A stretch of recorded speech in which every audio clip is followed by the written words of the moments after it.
Warning, this video might trigger you. In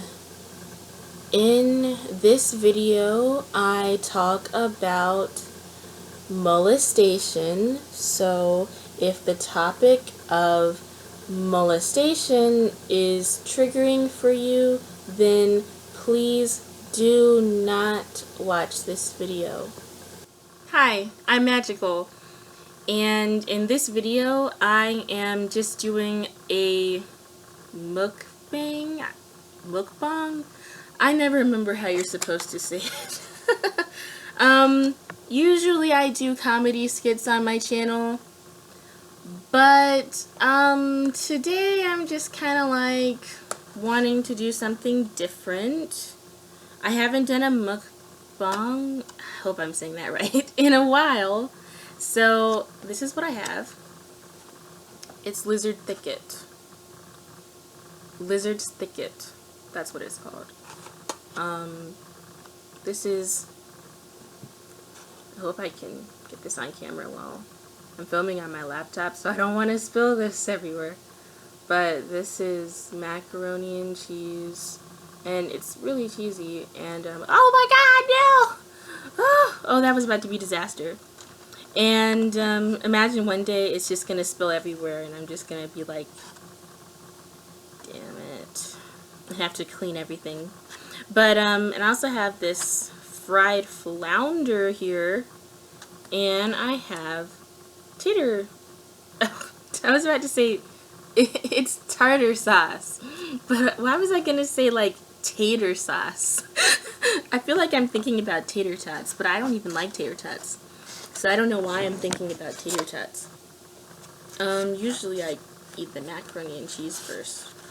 But I'm gonna go ahead and eat the flounder first. And, just kind of update you guys about my life a bit.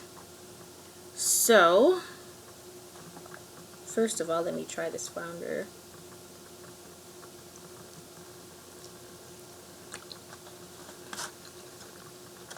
I should probably show the food on camera while I eat. That's what a professional mukbanger would do.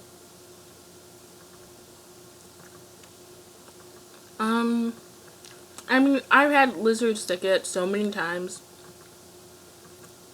Everything always tastes the same, you know, as with any fast food place. But Lizard Thicket is really good. They've always been a favorite of mine for fast food. I don't know if Lizard Thickets are everywhere though. I think they are probably only in the South. I think it's a southern kind of chain. You gotta come here to get that down-home southern cooking. I'm in South Carolina, by the way.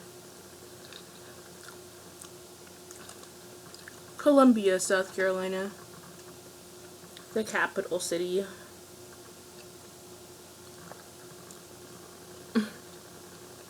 I kind of can't stand it here, to be honest.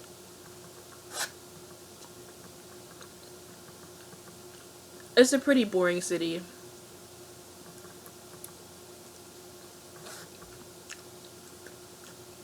Unless you're downtown. I guess downtown is kind of fun, but there's just not that much stuff to do here for free anyway. Like, unless you know, make a good amount of money.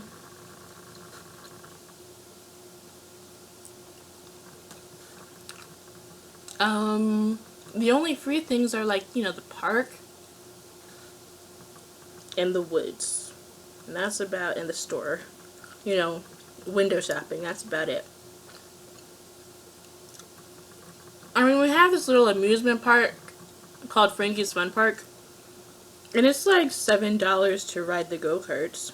That's fun, but I don't even have $7 to spare right now. So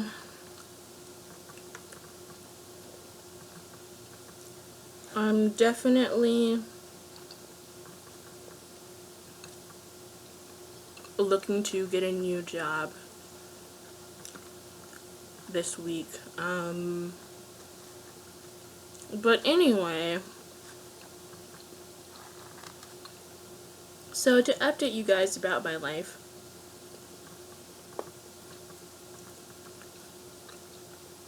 I mean, if you've been watching me for a while, then you know that I am psychic. Well, I'm psychic for other people. I'm just not very psychic for myself and my own life, but I'm psychic for other people. And I'm a tarot reader. So I decided to try doing tarot on people that isn't just a general reading, you know, because I always do general readings on my YouTube channel every week, but, you know,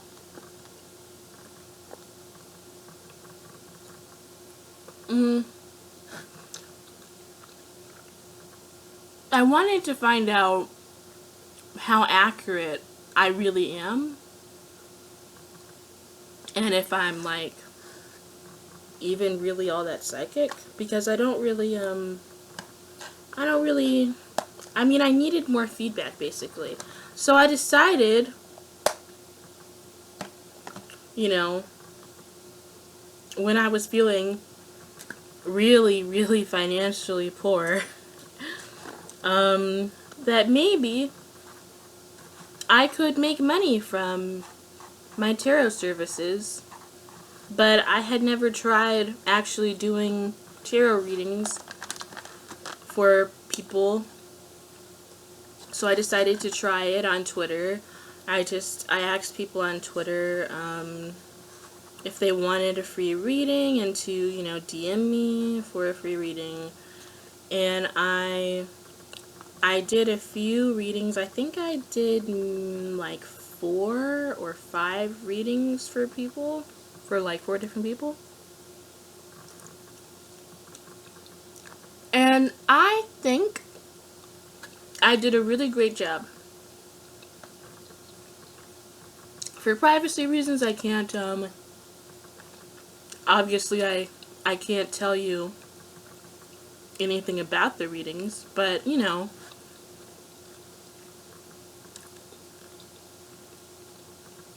I predicted that something would happen, you know. I predicted that someone would contact someone, and that person contacted that person. I think that's fake enough.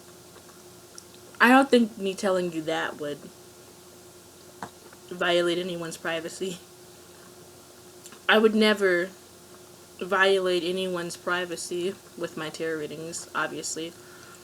So I think it's okay for me to say that. I mean, you know, someone contacted someone and I predicted it. And everything else I predicted, I feel like it was accurate. I was using Teal Swan's painting called Arcturian Insight Grid to get more accurate insight while I was doing my tarot readings, and it really helped me.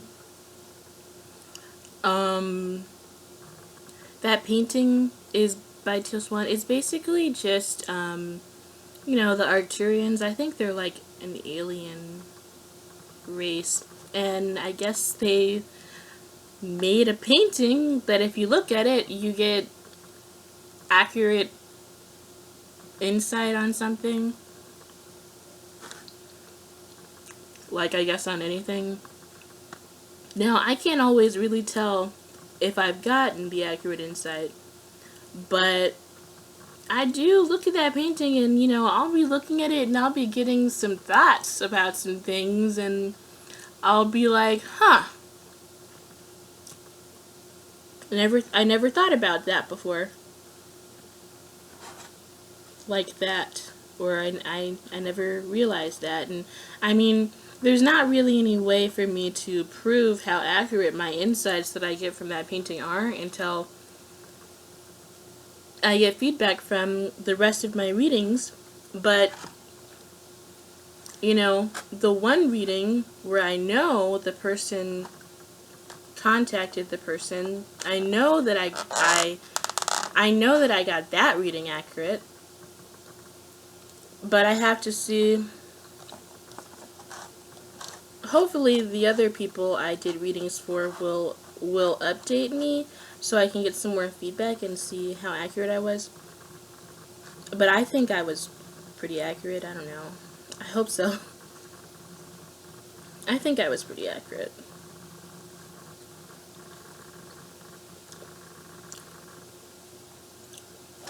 And the only thing I can't stand with predicting the future is that the future's always changing, you know?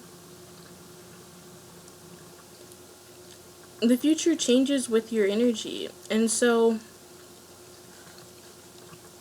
I can predict that something's going to happen. But if someone changes their energy and they start thinking negatively and doubting things, then that can, change the future and make what you want to happen not happen, or vice versa. If you start thinking more positively, you can make something that was not going to happen actually happen in the future anyway. That that you actually wanted to happen, so you can get your happy ending no matter what the circumstances of your life are. But you just have to actually believe that, and it's not always easy to stop doubting that bad things are going to happen.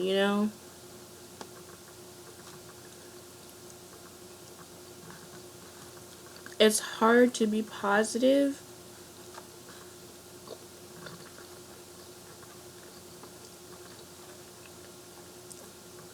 but the only way to get positive things to happen to you is to be positive. So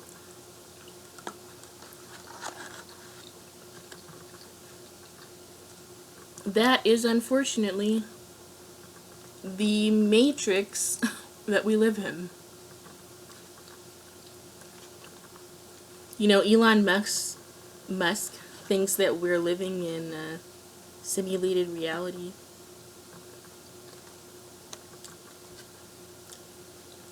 He is really smart. People should listen to him more.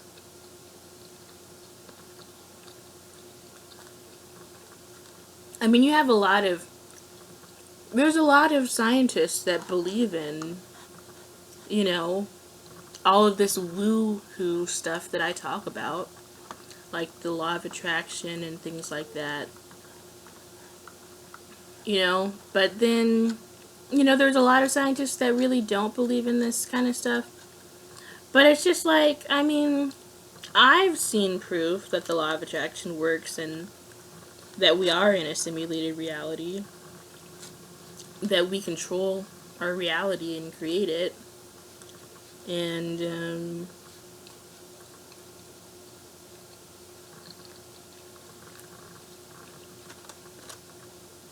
that your life is basically just you on the outside. And I think Elon Musk actually gets that.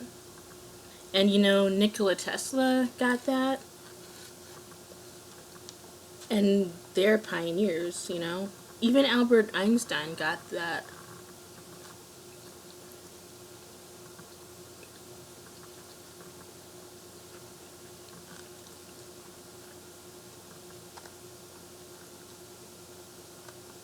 Honestly, I think I already said this in a video before, but I truly believe that we as a civilization should be much more scientifically advanced by now than we are. But I think that we're not as advanced as a society as we should be. Like, we're not like the Jetsons yet. It's 2019 and I feel like we're still living in the Stone Age in a lot of ways. You know, we should be on that Minority Report shit, you know? Except, you know, not the whole pre-crime stuff, but like, you know, I mean the cars that move around and, you know, all that kind of stuff. We should have more advanced technology than we do by now.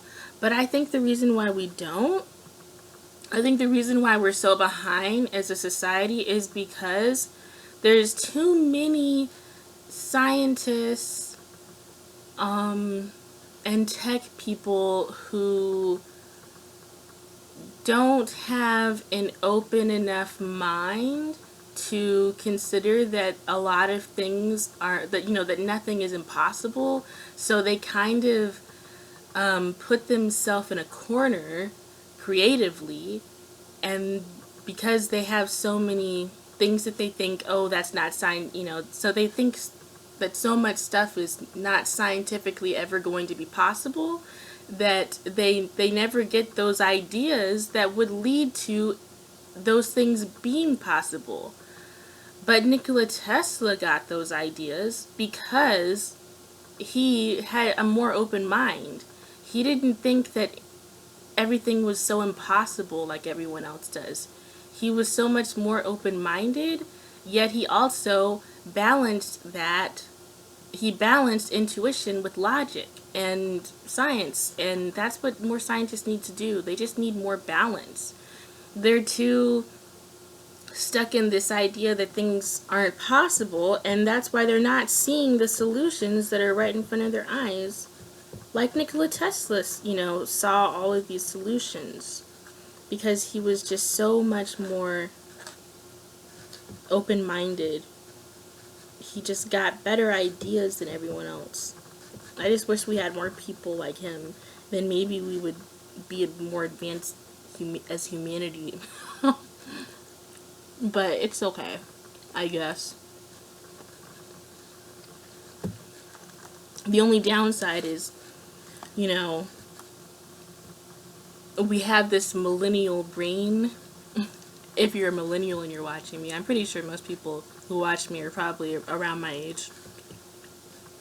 Like, we have this millennial brain that wants everything now and wants to do multiple things at the same time.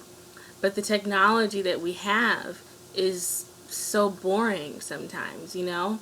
That's why we're all so bored. We're just like, I want more, you know? Like, I expected more. I think we all came into this life when we were born expecting that the society that we chose to be born in at this time would advance more by now, but it just hasn't. And that's why we're all so fucking bored. We're just like, I mean, we're watching Netflix, playing video games, and reading memes all at once, and we're still depressed. Maybe part of that is because we're broke, but, you know, I think it's depression as well. Maybe we're depressed because things just aren't as fun as they should be. You know, life is just kind of boring in a lot of ways to me sometimes. You know, I'm a person who loves fantasy and horror, you know, and things that are, you know, other worlds and things, and sometimes I feel like life is really mundane. You know, like I expected more. But I mean, life is good. It's just whatever. Let me be positive now. Guys, listen, I do think that life is good. You know, I appreciate my life. I love my life. And you should try to love your life as well as best that you can. Yeah, life is good. And you know what else is good? This macaroni and cheese is good. Oh, and you know, I should probably mention, with the tarot readings I did on Twitter, even though I think that I was accurate with the tarot readings that I did on Twitter, I think that, you know, I realized when people were asking me stuff that I started getting really, really anxious about what I would have to tell them, you know, like the news I would have to bring them. I didn't want to be the bearer of any bad news. And, you know, someone hearing my opinion based on the cards, I didn't want someone to hear my opinion based on the cards that I got and be upset by hearing what I thought the cards were saying. You know, if there was like a negative reading, I was worried that it would hurt someone's feelings. My problem is I'm actually too empathetic, which I think you can be. Apparently, I didn't think you could be too empathetic, but you can be. I'm so empathetic to, like, I think most people need to be more empathetic. But I'm so empathetic to the point where it causes me constant anxiety. I'm always worrying about everyone else, whether or not I'm hurting anyone's feelings. I'm always worried about whether or not I'm hurting anyone's feelings. I'm always worried about protecting everyone. And I think that comes from the fact that I was molested. And, I think, you know, I did some shadow work and I realized that because I was molested, I have this deep need to protect other people and not hurt anyone. And if I ever hurt anyone's feelings, I feel intense guilt that lasts for months, which is really bad. It really affects my mental health really badly. And yeah, but I can still be really blunt at the same time, so I'm kind of a weirdo. Like, I'll be really blunt and kind of, but I'll say things in as kind of a way as possible, you know. So I don't have a problem with being honest. It's just, it depends on the subject I'm talking about. If I'm talking to someone on YouTube in the comment sections of a video, I'm really good at being blunt and stating my opinion. I'm very outspoken. But we're talking about stuff that's not even going to hurt anyone's feelings. Like, you know, like I was talking the other day about how I think that Janelle Eliana is a plant. A YouTube plant. And, I was kind of arguing with some people about that a little bit.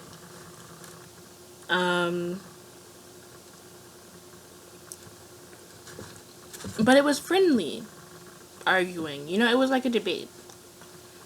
I'm an Aries. We love debating, man. We love it. But see, I love,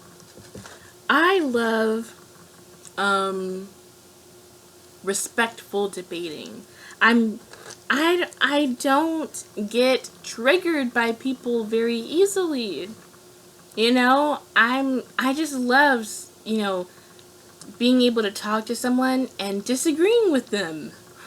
And me stating my point, them stating their point, and, you know, hopefully they're a mature enough person to where they won't be all triggered just because I have a different opinion than them. And when that happens, it's like magic to me. I just love it. I love intellectual debating. So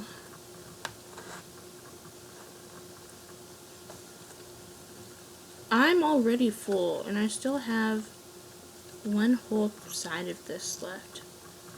But yeah, I realized that my anxiety issues were really flaring up today. So I told everyone else who messaged me about getting a free tarot reading that I had to stop doing the tarot readings.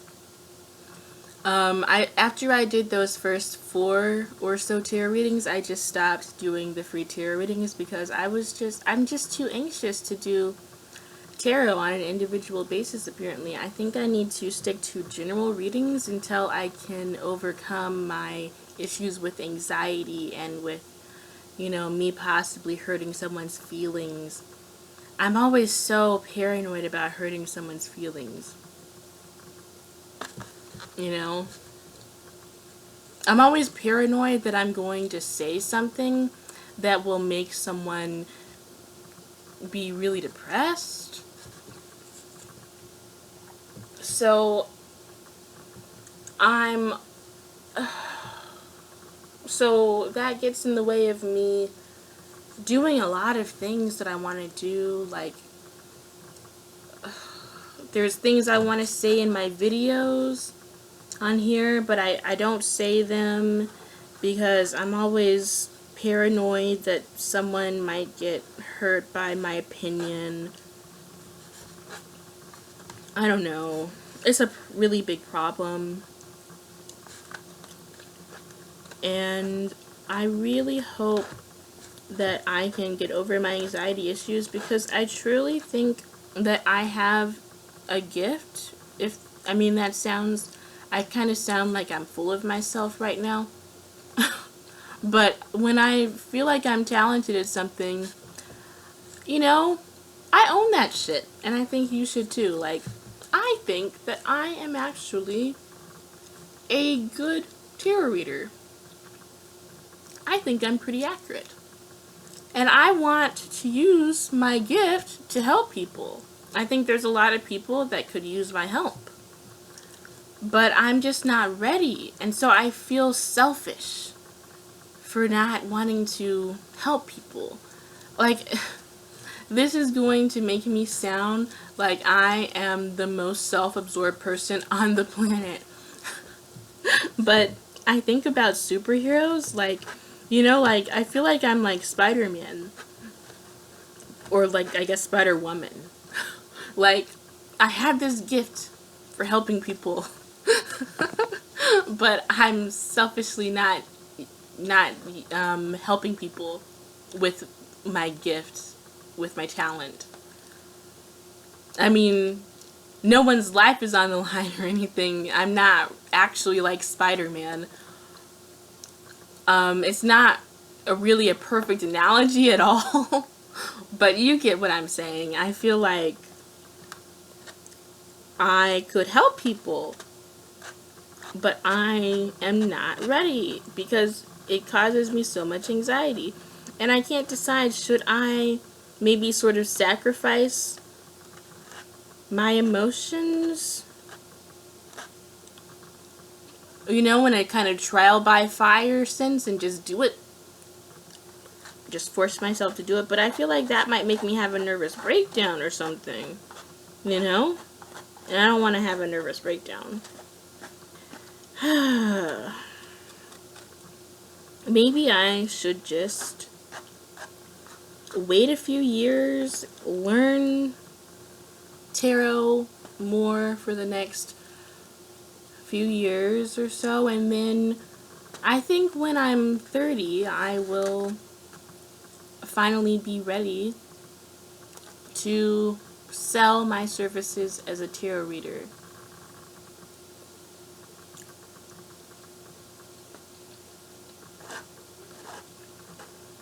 Hopefully by then, with some therapy, I'll stop being so paranoid about hurting people's feelings.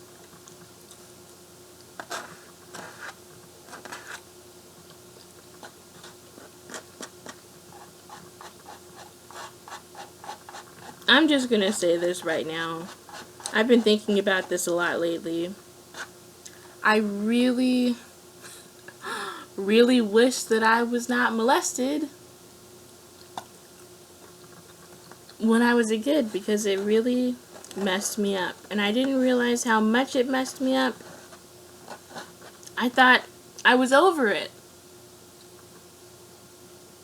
when I was, my whole life, I guess I thought I had gotten over it. But I realized that it's pervading in all areas of my life. I realized that it fucked me up more than I realized. Like, obviously, I wish that I wasn't molested. I just, I think maybe I would have had a much happier life, and,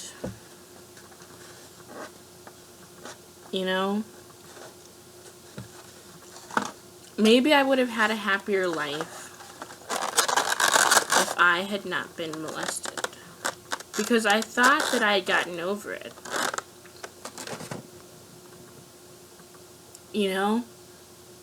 I literally only realized a few months ago that I haven't really gotten over it. It was just so buried, like, in my subconscious, I guess, that I didn't even realize how much it was affecting my life.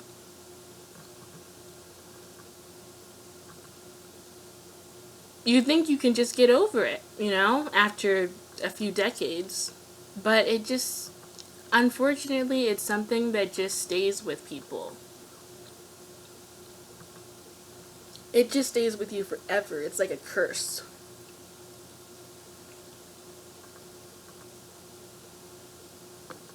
Like, look at most people who have been molested. We tend to have mental health issues. We tend to have anxiety, depression, PTSD, OCD, everything.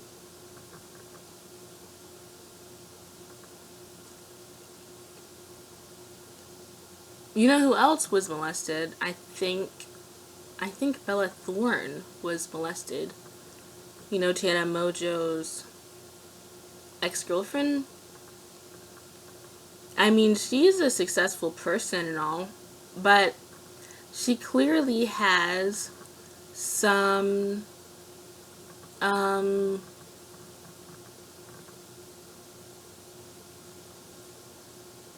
she seems to be rather erratic sometimes to me.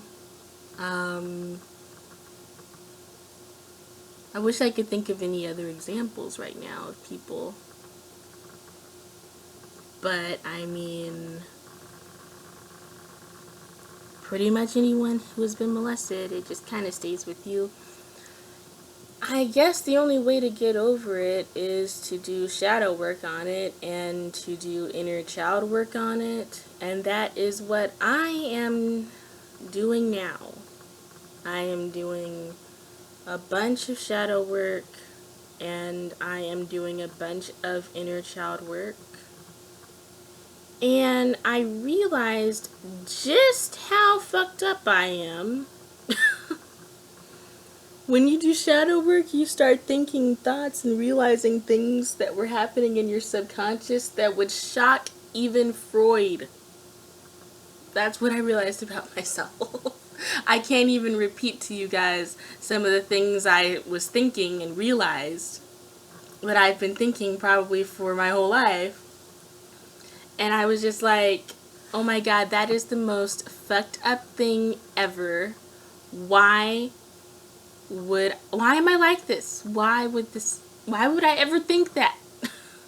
But I did. I'm a weirdo. And it's not thoughts that I want to have, it's just weird thoughts.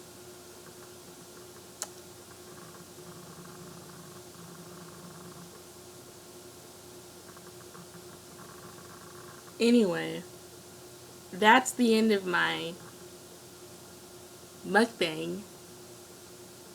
I'm ending it with molestation. Okay. Well, please subscribe and like this video. I hope it wasn't too triggering for you. And I hope I didn't offend anyone.